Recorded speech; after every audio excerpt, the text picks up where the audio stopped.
My mother-in-law told me to give her my son after my husband died, but I refused. The next day, my boy disappeared and I called the police. I am 32 years old and an orphan. I was told that my mother abandoned me at a fire station when I was a baby. I don't even know my real birthday, and I have never met or tried to find out anything about my biological parents. My childhood was far from normal. I grew up without a family, moving from one orphanage to another. However, everything changed when I turned 11.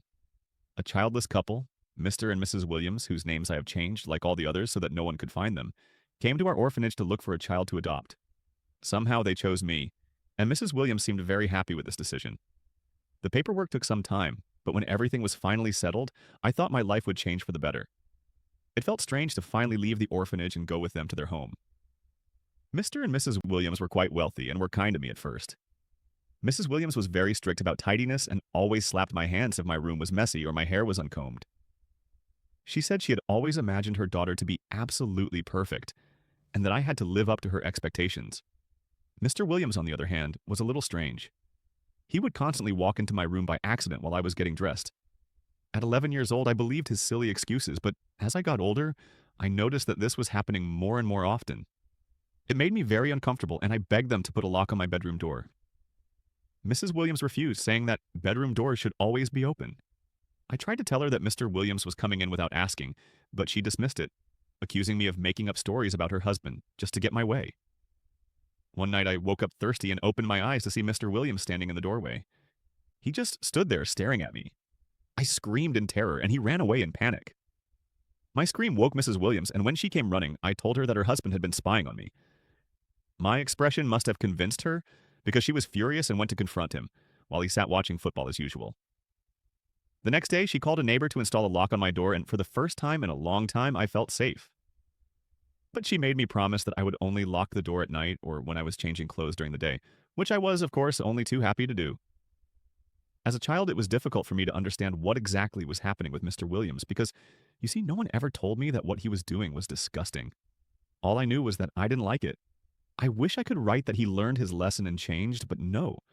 Although he could no longer burst into my room when I was vulnerable, he began asking me unpleasant questions when Mrs. Williams wasn't around. A woman's intuition never fails, and I learned to trust mine. So every time Mrs. Williams went out for groceries, I would lock myself in my room and look for a reason to go outside and spend time with the other kids in the neighborhood. It was probably the time I spent with my peers that made me realize how much better their lives were than mine. They had fathers they could simply run to for comfort, and they didn't make them feel uncomfortable. They had mothers who constantly cared for them, brought them snacks or water. Although I understood that I should be grateful to Mr. and Mrs. Williams for adopting me and giving me a better life than in the orphanage, I still dreamed every day of the love and warmth that other children got so easily. I think that's why when I grew up, I got involved with the wrong crowd at school. I wanted so desperately to be accepted that I didn't care about my reputation. So I ended up among drug addicts who thought it was fun to skip classes and not do their homework. I wish I could go back and give myself a good slap on the head. But I guess everything happens for a reason. I regularly skipped classes, drank, used drugs, and came to school dressed in gothic outfits. Mr. and Mrs. Williams threatened to expel me, but I was rebellious and not at all afraid of their threats, and we constantly had terrible arguments about it. Mr. Williams behaved strangely toward the people I dated. He would stare at my boyfriends when they came to pick me up for a date and wouldn't go to bed until I came home. He would yell at me if I wore a dress, saying that I looked like a slut and that I should change into something more decent. He didn't like my long hair either. He made nasty comments like, "Loose hair can turn a guy on," so I had to tie my hair back. At first, I kept quiet, but gradually it became more and more annoying. I think that's what pushed me to drink even more, to forget how unsafe and uncomfortable I felt in that house. One night after a party, I was walking home in the early morning and stopped on a bridge to watch the most beautiful sunrise of my life. I don't know what came over me, but I burst into tears. I know it doesn't sound very dramatic, but that's when I realized. I rebelled because I hated my life and hated everyone and everything around me. If I had continued in the same vein, I would have ended up like those alcoholics and drug addicts in our town. Dead. That's when I realized I needed to change something. I needed to escape from this town and these people. I can't say that the change happened overnight, but I stopped hanging out and threw myself into my studies. I lost a lot of friends, but at least my grades improved. Mr. and Mrs. Williams were happy about the positive changes in me, but I knew I wasn't doing it for them. I was doing it for myself. When I finally graduated from high school, it felt like I had overcome a huge barrier in my life. Yes, my grades weren't Stanford material, but they were good enough to get into a decent college. However, that's when Mr. and Mrs. Williams showed their true colors. They refused to let me apply to colleges in other cities. I was shocked because they were the ones who had pushed me to study harder. During an argument, Mrs. Williams admitted that they had adopted me only so that I would feel indebted to them for the rest of my life and end up taking care of them. Mr. Williams agreed and added that children are essentially caregivers, and that this is the least I can do to repay them for all their years of effort and financial investment. I was stunned by their words, but Mrs. Williams didn't stop there. She said that she had tried so hard for many years to protect me from her husband so that I would have no reason to run away. She yelled that she had deliberately made me obedient and disciplined, and that she would not allow me to repay her for her efforts in this way. They even threatened to tear up my report card and burn all my clothes so that I would have nothing to take with me and nowhere to go. As you can imagine, I was terrified. If I had already had a strong desire to run away before that, after that conversation my resolve only grew stronger. In the dead of night, I gathered all my important documents and a few clothes and quietly climbed out of the window. The only thing I left behind was a letter on the bed, warning them that if they tried to look for me or went to the police, I would make sure Mr. Williams went to prison for all his inappropriate behavior. I made it clear that I would not hesitate to tell my story to everyone. I didn't have a specific destination in mind, but I had enough money for a bus ticket. And at 18 years old, I knew I was finally free from my foster family. I had a friend named Lorraine who had moved to a neighboring town, but we had kept in touch all these years. I decided that her house was the only place I could go until I came up with a new plan. When I showed up at her doorstep early in the morning, disheveled and carrying a bag, I looked like a runaway, which I was. But Lorraine and her parents welcomed me warmly. She was so happy to see me that she couldn't stop hugging me. Her parents asked a few questions, looking at my belongings, and I answered honestly. I think they understood that I had run away from home, but they didn't press the issue. I asked if I could stay with them for a few days, and they immediately agreed. I felt safe at Lorraine's house. While I was living with her in one room, I worked hard on applying to different colleges, trying to focus on the future. Every morning we wrote essays and filled out questionnaires, and in the evening, she took me with her to meet her friends in the city. We went hiking or swimming in the lake, and I felt like I could finally breathe freely. I was surprised that her parents allowed me to stay with them for so many months while I was applying to college. It was only years later that Lorraine confessed to me that everyone in my hometown already knew that Mr. Williams was a pervert. She told me that he even had a criminal past. I was shocked because I didn't know that. But that explained why her parents didn't ask any questions when I showed up at their doorstep that morning. That's why I will always be immensely grateful to Lorraine and her parents for their compassion and for providing me with a safe haven when I needed it most. That summer, they literally saved my life. I believe my farewell letter to Mr. and Mrs. Williams worked, because they never tried to contact me again after I ran away. In the end, Lorraine and I enrolled in the same college, and her parents helped us move into the dorms. I was happy to have my own bed and desk, which I could decorate however I wanted. It was during college that I met the love of my life, James. Our connection was impossible to miss from the start. He was the kindest guy I had ever met. Talking to him gave me butterflies in my stomach. We were friends at first until one day we went to the movies together. When he walked me back to the dorm, he suddenly kissed me, and we both laughed. We talked all night long, and it remains one of my fondest memories. James knew everything about my past and never judged me. He was outraged by how awful my adoptive family was, but he was happy that I had completely broken ties with them. He also told me about his family. His mother, Martha, had been a single mother for a long time before she met her current husband. Martha lost her first husband, James's father, in a car accident when James was still a child. He talked about how much he loved and respected his mother, how she tried her best to pay the bills and give him a good education. I understood his admiration. I myself am amazed at her strength in raising her son alone after her husband's death. James said that when he was in high school, Martha met Dean, whom she married. Dean became James' stepfather. According to him, they had a good relationship, and overall his family life was much better than mine. When our relationship with James became serious, he decided to take the next step, to introduce me to his mother. Although she often came to visit him at the university, we had never met, so he arranged a dinner at a restaurant near the campus so that we could formally meet. During dinner, I immediately noticed that Martha was not at all thrilled about our meeting. She bombarded me with questions all evening, mostly about my past and my family. I told her about my childhood and various orphanages before Mr. and Mrs. Williams adopted me. Her lips tightened noticeably with disappointment as I spoke. It was clear that she was not happy with this. I tried several times to steer the conversation toward her work, but Martha insisted that I tell her everything about my past because she didn't want any unpleasant surprises. She also couldn't resist commenting that she never thought her son would date an orphan and that James could have found someone better. Her words cut deep, making me feel unwanted and unwelcome. James was furious too and told his mother several times that her comments were extremely inappropriate and unfair. But Martha just replied that she was only thinking of his best interests and that a mother always knows best. To be honest, after that meeting, I was completely baffled. However, I had never lived in a normal family and decided that maybe this was normal behavior for parents, to be so protective of their children. I understood that her intentions came from her concern for her son. James later apologized to me and said he would talk to his mother about her behavior. After that incident, I met with Martha several more times and she tried to less about my past. Unlike her husband Dean was very kind and always polite to me. Despite his mother's disapproval, James and I continued to build our relationship and knew that we wanted to spend our lives together. So, when we graduated from college, it came as no surprise to me and our friends that James proposed to me. We both had great jobs and were planning to move to San Francisco to start a new life. However, Martha was, to put it mildly, shocked and expressed her dissatisfaction at our engagement party, which we threw for James's close friends and relatives before moving to California. While everyone else was having fun, she was gloomier than a cloud. At one point, when we were alone, she couldn't hold back her contempt and said outright that she never thought her son would get involved with someone like me, implying that I was just a temporary fling for him. Until that moment, I had always treated her with respect, but now I knew I had to stand up for myself.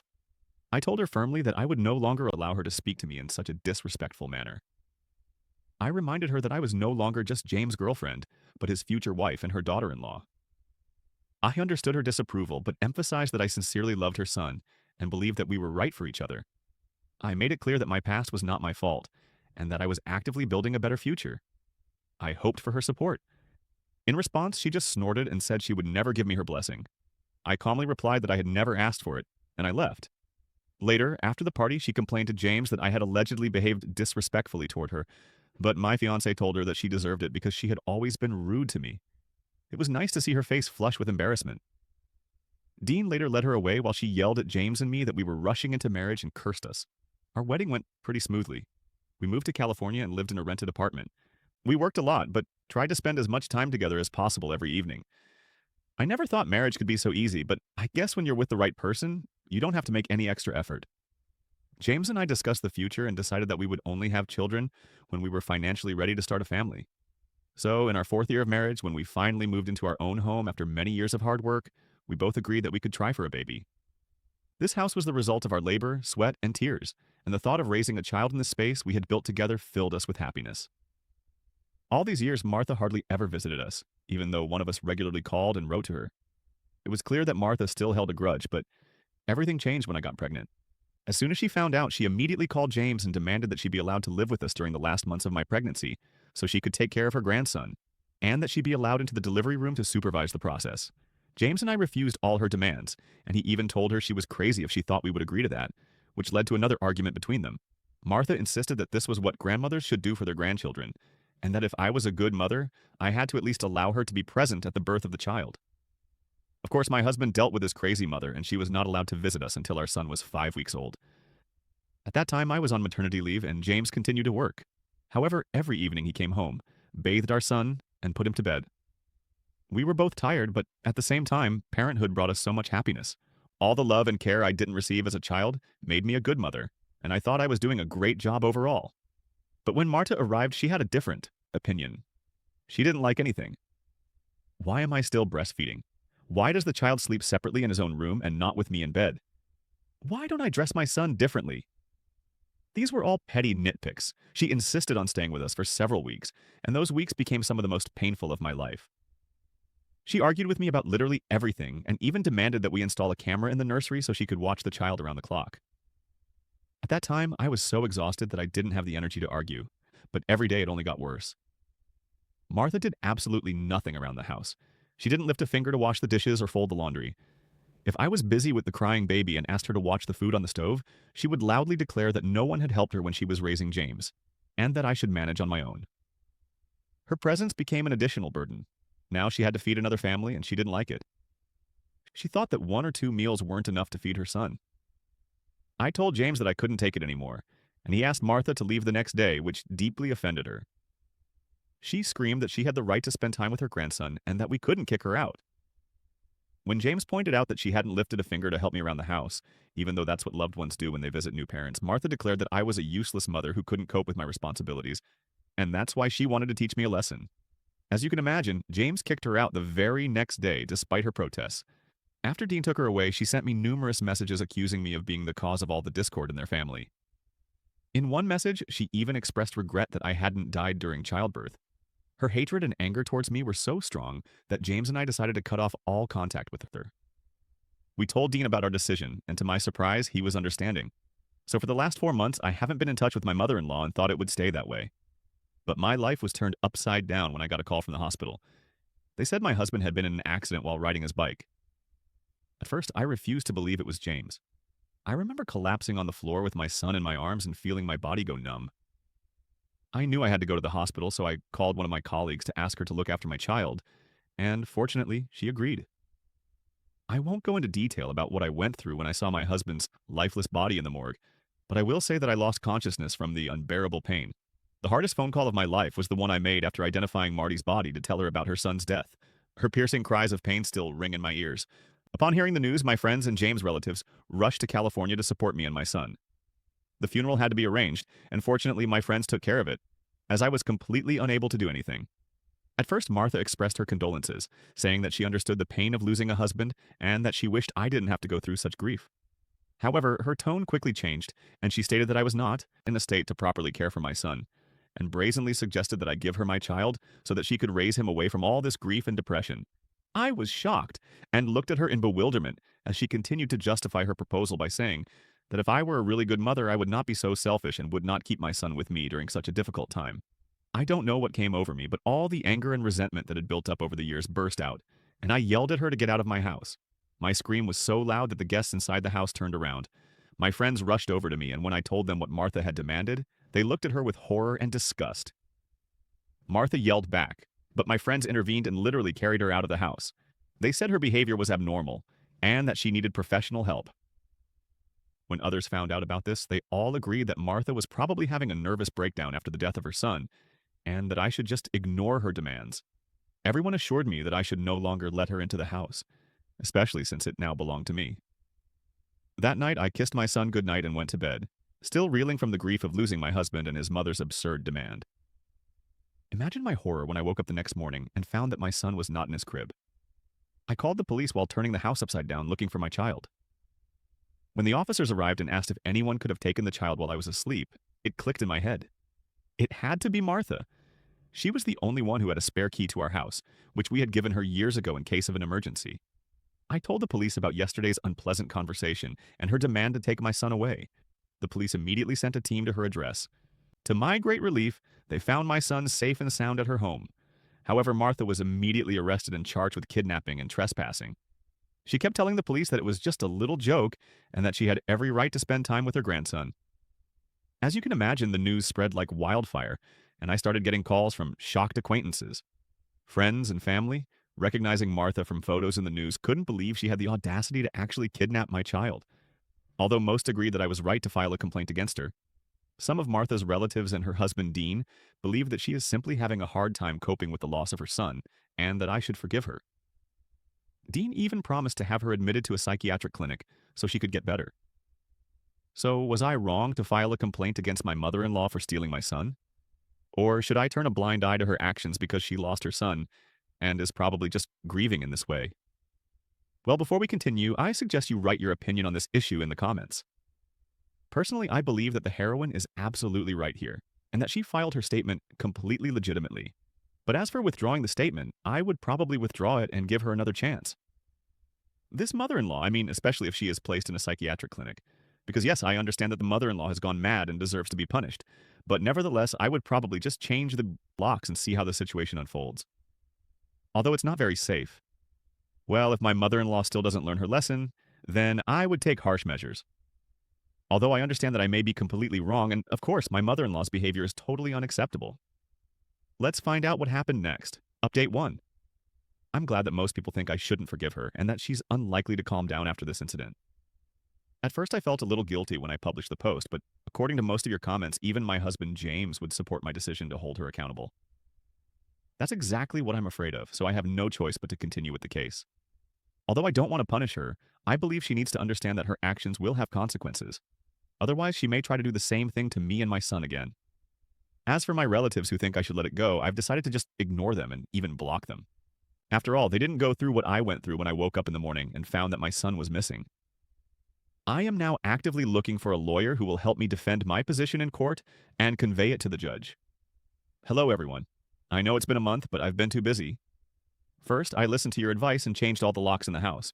I also installed a camera at the front door and in the yard just in case. I found a lawyer who helped me and my son get a lifetime restraining order against Marta, so she can never come near us again.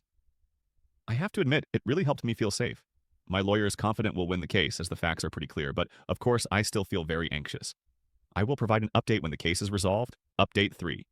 As promised, I am finally writing an update on the case against my mother-in-law who kidnapped my son. The last 7 months have been exhausting, but it seems that it has finally paid off. Without going into details, for legal reasons, my mother-in-law received 3 years in prison. As expected, she and her lawyer went out of their way to come up with a story that she had good intentions and was just joking. Fortunately, the judge saw through all the lies and did not allow the case to be dismissed. It also helped that my lawyer showed the judge all the previous messages Martha had sent me over the years, including one where she wished me dead.